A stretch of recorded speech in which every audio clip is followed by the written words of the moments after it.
Atención con esta música porque puede tener algo que ver con el invitado. De alguna forma. Estamos escuchando la banda marplatense del amigo Leopoldo Juanes, Facundo Passeri, Creciente. Los inventores de un ritmo que es el mareo y que tiene que ver con los movimientos del mar. No es del mar, es del río, de lo que habla en algún momento la novela Las mareas de Stentor, y de una musicalidad que pueden traer las aguas. Esto es mareo en re menor. Saludo a Pablo Lendero, escritor que está aquí en la radio, y es un gusto saludarlo. Pablo, ¿cómo estás? Muy bien, gracias. Gracias por el espacio. Bueno, Pablo, contame, sos marplatense. Soy marplatense, exactamente. Pero no viviste de corrido. Desde que naciste hasta ahora no naciste. No, desde que nací hasta los 20 y pico viví acá en Mar del Plata, y después me fui a vivir a Buenos Aires, y en marzo del año pasado volví para quedarme. Entonces, primero hablemos un poquito de Pablo. Pablo, ¿de dónde naciste? ¿En qué barrio? ¿Por dónde transitaste? Del barrio El Martillo, creo. En la escuela Gianelli. Sí, Cerrito sí. Y la 39. Sí, la 39, claro. De ahí. ¿Estudiaste en Gianelli? No, mis hermanas estudiaron en Gianelli porque de monjas únicamente para mujeres. Ah, en su momento era solamente de monjas. En su momento eras únicamente de chicas, de monjas. Hice la primaria, jardín y primer grado en la Sagrada Familia. Cerca del puerto, cerca sí. del puerto, y desde segundo hasta séptimo en el Termas Winco. ¿Ese dónde queda? Ese está Talcahuano. Sí. ¿En qué años más o menos estudiaste acá en Mar del Plata? Yo soy del 70. Bien, no, porque pensaba que en la Sagrada Familia en una época hasta hubo un grupo scout. No sé si...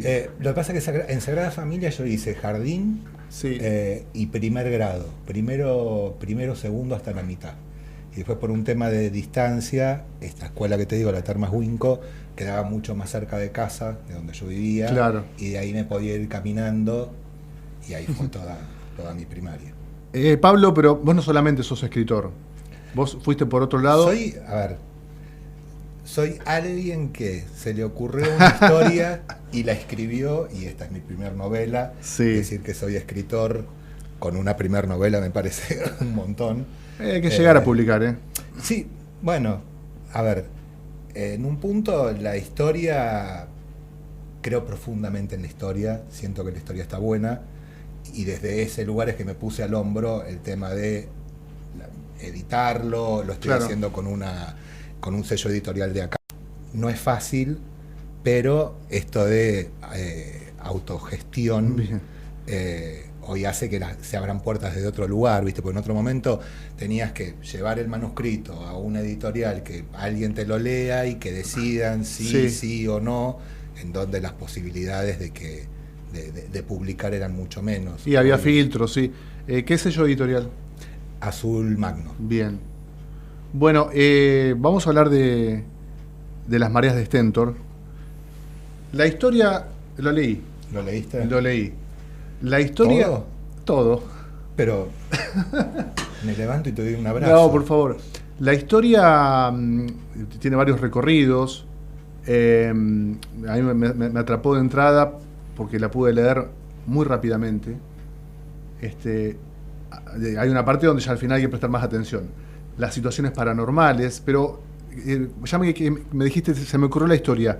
¿Qué se te ocurrió de toda la historia? Porque que se te ocurra todo eso como un rayo es demasiado. Quiero decir, por arriba, nace en el sur. Nace en el sur. A ver, a grandes rasgos, es un viaje de autodescubrimiento y transformación. Si te leíste toda, de donde arranca la protagonista en Tierra del Fuego a donde termina, pasan un montón de cosas en el medio. Y a ver, hay una cuestión núcleo central que tiene que ver con lo que se desarrolla a partir de que ella viaja a Buenos Aires y toca por primera vez esa pieza que compone y lo que se libera del río. Esa fue la idea núcleo. que no lo quiero spoilear porque... Hasta un cierto punto contemos y no más. Algo despierta del Río de la Plata que sale y esa fue la idea central. Bien, ahí está. O sea, la idea central entiendo. era... A ver, te cuento bien cómo surge la idea. Sí. Un día yo estaba viendo el streaming de Olga. Sí. Y estaba como invitada Zoe Hochbaum, que estaba presentando un documental sobre que se llama Traslados, que es sobre los vuelos de la muerte, bla, bla, bla, bla, bla. Sobre los vuelos de la muerte. Sí. Sobre los vuelos de la muerte. Algo que contó ella, o sea, en un momento ella contaba dentro de la investigación y en lo que tiene que ver con el documental, que tuvieron que ponerse a estudiar las mareas para ver cómo, en dónde arrojar para que no volvieran a aparecer, porque los primeros que tiraban volvían a aparecer en la costa, y que tuvieron que tomarse ese trabajo de ponerse a estudiar las mareas precisamente para que no aparecieran. Ese fue el disparador. Claro, porque hay un punto, digamos, de una búsqueda técnica, si se quiere, macabra, o a la vez para protegerse ellos. Pero buscaron un técnico, buscaron algo... Exactamente. A ver, ese fue como... Sí. ¿Entendés? Digo, para que, ya que la leíste bueno, toda, podemos conversar de otro lugar. Pero me interesó porque cuando yo llego a ese punto, me hizo acordar a una entrevista que le hacen a... ¿Te acordás los mineros de Chile que habían quedado en el fondo? Sí. Trajeron a gente para que haga los pozos, que los salvaron, los pozos para que puedan salir los mineros, y esa gente eran expertas porque hacían pozos para poner minas en la guerra de Oriente, para que cuando pasara la gente reventara por los aires. Exacto. Entonces le preguntan a ellos, qué bueno, a esta gente de... Qué bueno que ahora salvaste vidas cuando otras veces lo hiciste para matar. Y el tipo dijo, yo cuando termino de hacer un pozo, digo, qué buen pozo que hice. Claro. Nada más. Claro. Es que, y acá hay un cuadro técnico que aparte aparece reflejado por una personaje que, por un personaje que tiene una relación. Que tiene una relación. También en un punto, como el género transita entre el realismo mágico y el gótico, sobre todo en lo que tiene que ver con... Esto también tiene que ver con una cuestión de gusto personal. O sea, lo que escribí es lo que a mí me gusta ver. Yo, más que leer, veo mucha serie, mucho cine. Sí. Y esto de basar sobre hechos históricos reales y meterle toda esa parte más fantástica hace que tenga... Por más que sabes que es fantástico lo que está pasando, es verosímil, está anclado sobre hechos y sobre situaciones que tienen un peso y tienen una fuerza y que son reales. Bueno, a mí me pasa cuando veo series, yo no veo muchas series, pero mis hijos me volvían a ver una o dos. Vi Umbrella Academy y a ellos les encantó y tiene estos componentes. Claro. Tiene estos componentes. Claro. En un momento hay algo más que una fuerza humana. Exacto. Y es muy atractivo. Sí, a mí lo que me parece, o por lo menos lo que yo intenté hacer con la novela, es esto de, porque también toda la primera parte, antes de esto que estamos hablando, habla de los pueblos originarios, qué fue lo que pasó con esa parte de la historia de Tierra del Fuego, de dónde surgen, digo, hay como un hilo conductor entre una parte de la historia y la otra, en donde poder abordar ciertas temáticas que en líneas generales tienden a ser como más ásperas o a generar cierta resistencia, pero puesta en un contexto de lo fantástico, y también lo fantástico te permite enfrentar esas situaciones y resolverlas desde lugares que la realidad no te permite, y eso es lo que también me parecía interesante, jugar con eso. Claro, porque hay cuestiones fantásticas no solamente en la ciudad, sino que en el bosque. En el bosque. Hay cierto anclaje en lo chamánico, en el personaje y también recuperar la cultura de los pueblos originarios, puntualmente de los zonas, en Tierra del Fuego, que fueron exterminados también. Digo, hay esto de volver a conectar con las raíces y entender de dónde venimos para saber a dónde vamos, que es un poco lo que le pasa al personaje. es lo que intenté reflejar en la novela. Estamos con Pablo Lendero. A mí la primera parte, te digo, me resultó muy atractiva, entré muy bien a las mareas de Stentor, porque está esto que contabas, costumbres que ocurrían y no sé si siguen ocurriendo para exterminar a un pueblo. ¿Cómo haces? Y bueno, los mestizos iban desapareciendo de una forma y tratando de que sucede y aparece en que quede siempre el apellido, en este caso inglés. En este caso inglés. Los Bader o Bader, no sé cómo se llama. Los Clifton. Sí, los Clifton. En realidad, sí, los Clifton, Bader, o sea, toda esa parte de la historia es real. Lo que cambió son los apellidos. Bueno, está muy bien, por eso... Pero los Clifton, no te voy a decir el apellido original para no tener problemas legales. Pues de hecho, la estancia de los Clifton existe, y los Clifton, o sea, toda esa parte de la historia es real 100%. Estoy pensando en los terratenientes que tienen estancias en el sur. En el sur. Menéndez Betty, por ejemplo. Claro.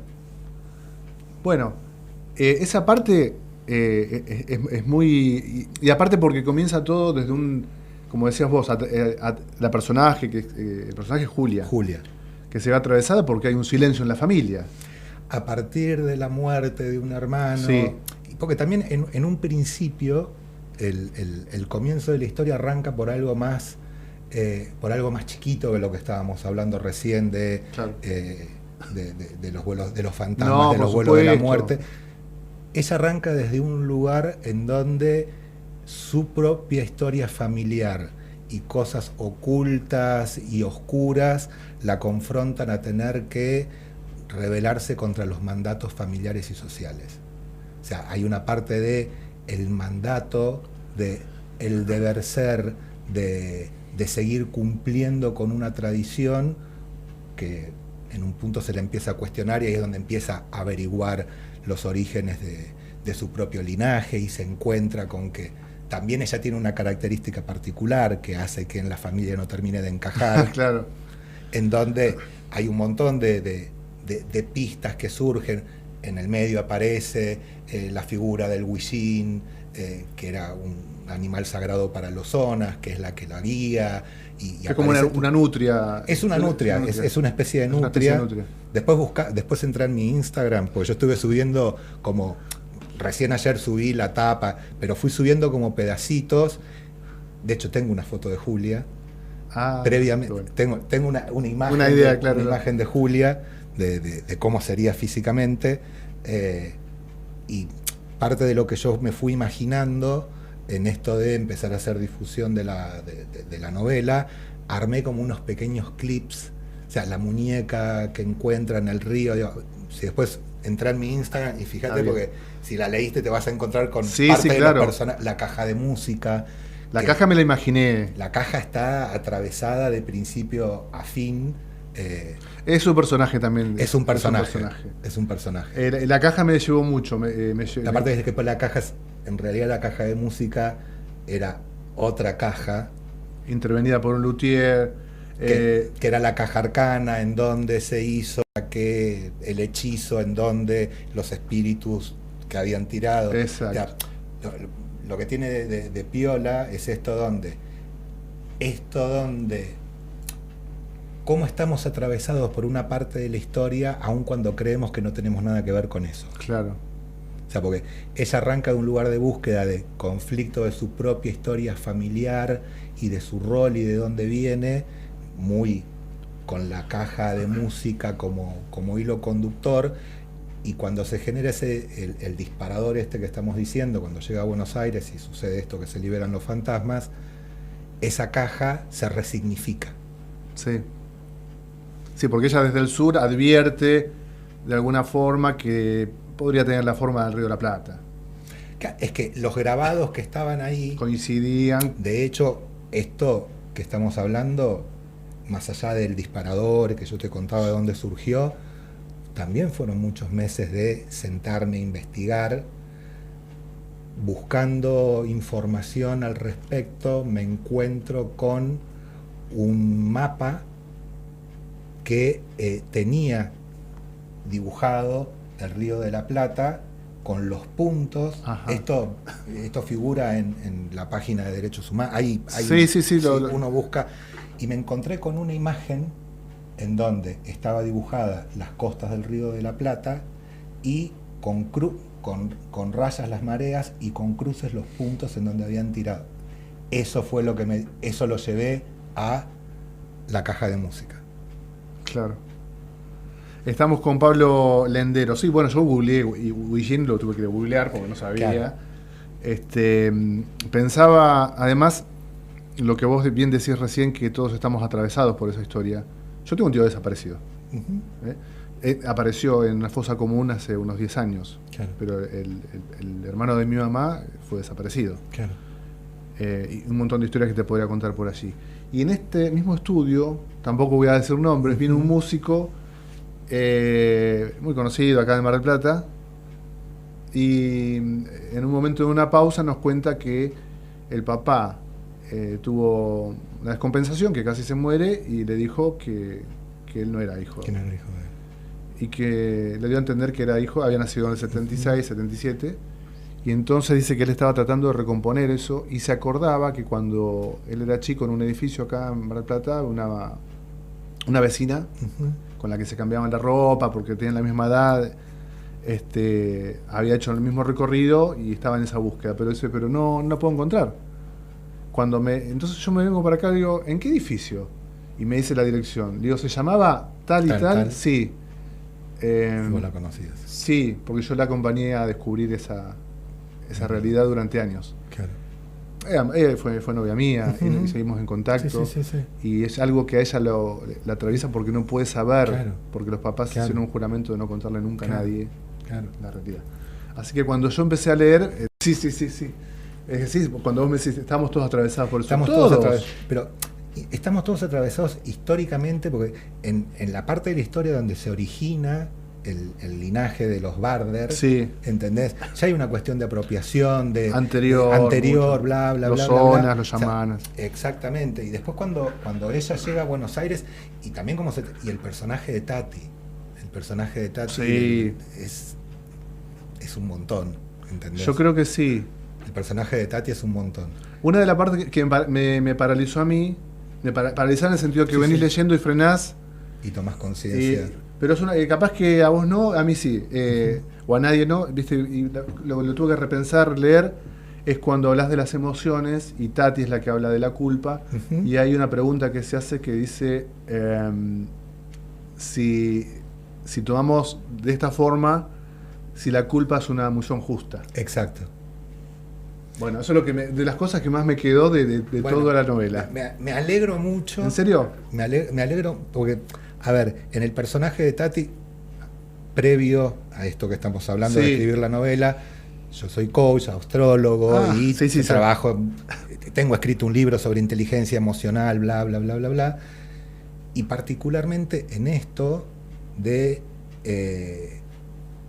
personaje de Tati, quise meter esto del concepto de repensar la culpa como emoción, y no desde este lugar de crítica, de castigo, sino cómo se resuelve la culpa como emoción.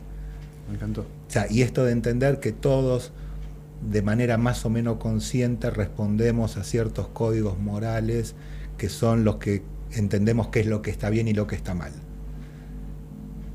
Y que cuando sentimos culpa, la manera de resolverla es volver a recomponer ese código moral. O sea, básicamente, cuando siento culpa es porque hice algo que siento que está mal. Que después es interesante poder revisar si ese código moral al que yo respondo es algo propio o heredado. También. Es otra historia. Porque por ahí muchas veces terminamos respondiendo a esos códigos por imposición. O porque nos dijeron que era lo correcto y no necesariamente a vos como individuo y desde un lugar más consciente, para vos eso está mal y te dicen que está mal, y seguís respondiendo un código que por ahí va en contra de tus propias convicciones.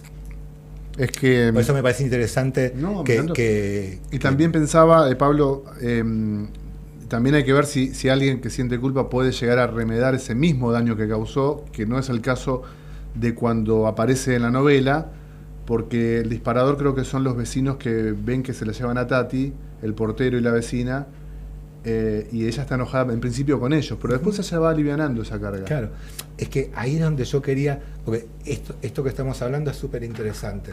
¿En qué sentido? Cuando yo pensé en esto como disparadores de un formato de fantasma, no quería que, en general, ¿quién termina siendo? Termina siendo como el malo dentro de la historia, o lo malo que hay que tratar de evitar. En ese sentido, me tomé como el trabajo de desde dónde lo enfoco, porque no quiero que el personaje de Tati, que es alguien que tiraron de un avión, claro, y bla, bla, bla, bla, bla, y que vuelva en esta forma, se termina convirtiendo en el malo de la novela. Porque viste que ¿no? Sí. Tati cumple como otra función. Y también esto de arrancar, cuando el personaje aparece, desde un lugar más de enojo y de venganza y de confusión, y que después va como evolucionando de un fantasma a un espíritu más luminoso, claro. Si querés. Pero eso está...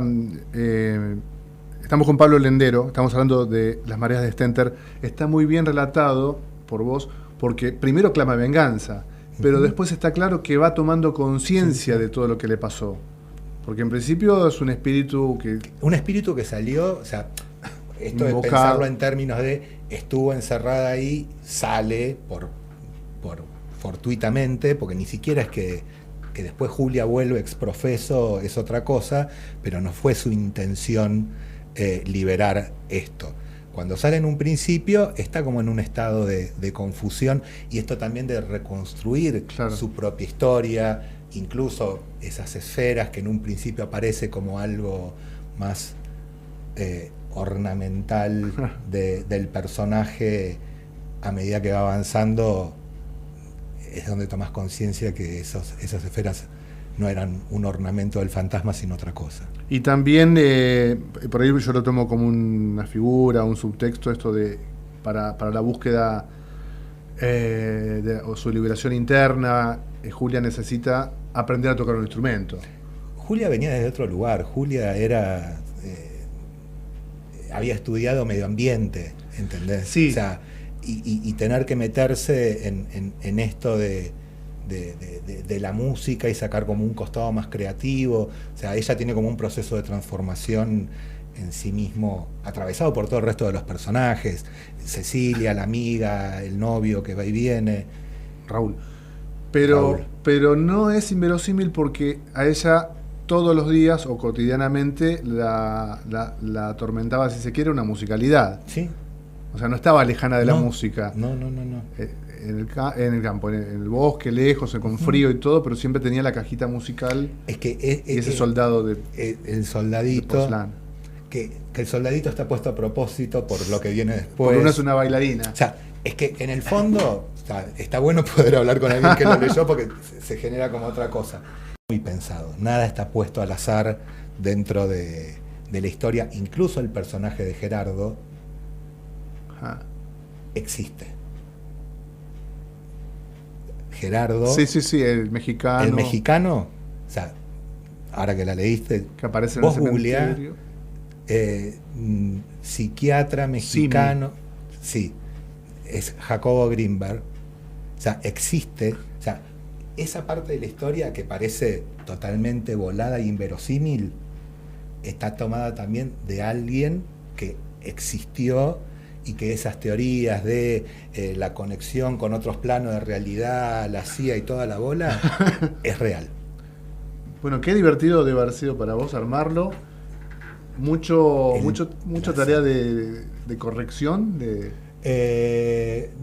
descarte. No toda la que hubiera querido.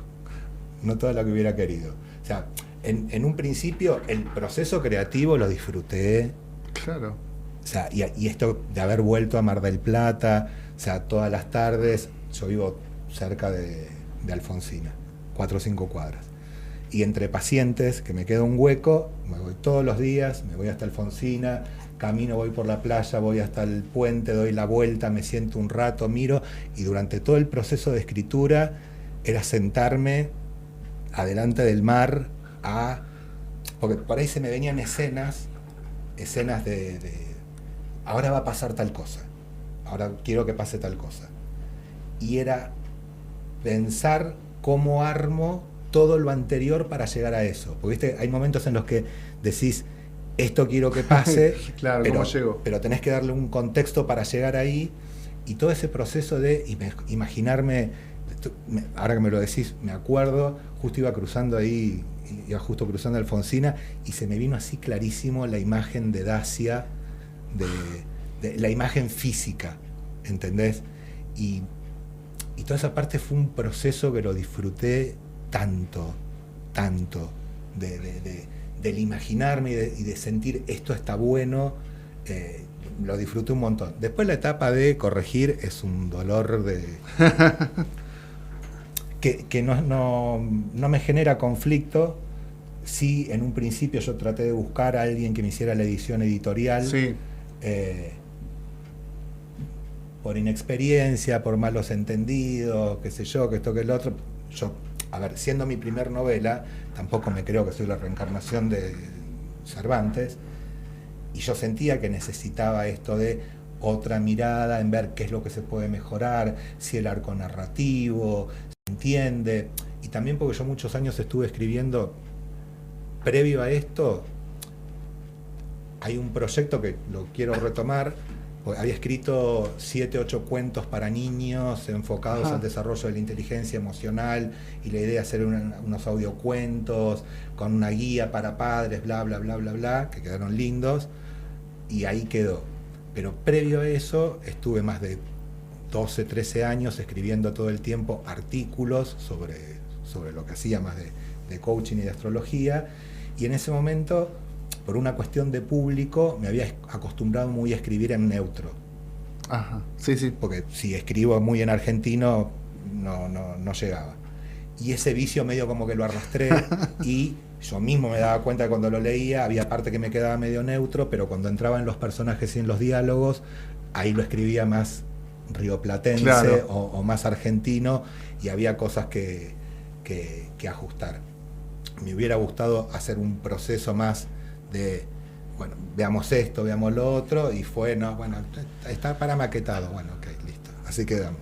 Alfonso Reyes le dijo una vez a Borges, ¿sabe por qué publicamos libros? No, le dice, para no corregirlos indefinidamente. Claro. En algún momento hay que publicar. No, a ver, yo en ese sentido soy como le pego para adelante, pero cierta parte más perfeccionista que tengo, sí, claro, y más siendo la primera novela y no teniendo mucho parámetro, sí quería tener como, viste, cierto, pero si la leíste y te gustó y no te pareció un espanto, yo ya me voy, o sea, yo ya me voy tranquilo. La disfruté mucho. Pablo, muchísimas gracias por la visita. La vas a presentar el lunes 17. El lunes 17 en la Villa Victoria. No, de este mes no, estamos en enero todavía. De febrero. De febrero, falta poquito, en la Villa Victoria a las 18. Exactamente. Qué bueno, qué lindo, el mejor lugar. Yo estoy feliz. Están todos invitados, por supuesto. Sí, por supuesto. Invitado. En mis redes sociales yo lo voy a ir subiendo. Pablo, nuevamente, muchas gracias y después la seguimos. No me gustaría que sea tu única visita de Arte y Parte. Dale, buenísimo. Cuando quieras, estoy por acá otra vez. Pablo Lendero, Las Mareas de Stentor, pasó por Arte y Parte.